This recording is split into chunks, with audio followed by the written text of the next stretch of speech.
వాళ్ళు పాడుతుంటే ఒకటికి 10 సార్లు విని, వాళ్ళు పాడుతుంటే వాళ్ళతో పాటు పాడితే రాదు మనకి. వాళ్ళు పాడుతున్నప్పుడు వినాలి. నేను చిన్నగా ఉన్నప్పుడమ్మా, ఇప్పుడు నేనైతే ఏం చదువుకోలేదమ్మా. నాకు ఏమి మా నాన్న మమ్మల్ని ఏమి స్కూల్కి పంపలేదు. ఇక మా అమ్మ ఉంటే ఎట్లుంటుందో తెలియదు. కానీ ఏసై అంట ఇప్పుడు ఒకటి ఉందమ్మా. ఇప్పుడు మీరు నాటికి వెళ్తారు, పనులకు వెళ్తారు, రాగానే వదిలేస్తారా? దాన్ని ఎట్లా బట్టి దాన్ని ఎట్లనైనా నాకు సాధించాలనుకుంటారు. ఒరిగొయ్యబోతారు. అన్ని పనులు చేసిన వారు అవన్నీ చేసిన దేవుడు సంతోషపడుతుంది. దేవుని పిల్లరా, ఎప్పుడైతే మనం వేసే పని నీ గొంతు చూడడు, నీ అందాన్ని చూడడు, నీ సందాన్ని చూడడు.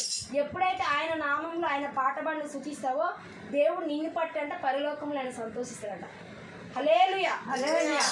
ఇప్పుడు ఎంతకాలం వినేవారు లేకుంటాం, మరి మనం కూడా పాడాలి కదా, ఆయన మహిమపరచాలి కదా, ఆయన సంతోష పెట్టాలి కదా. ఇప్పుడు ప్రతి ఒక్క పని చేస్తున్నాం మనము, ఇదెందుకు రాదు మనకి?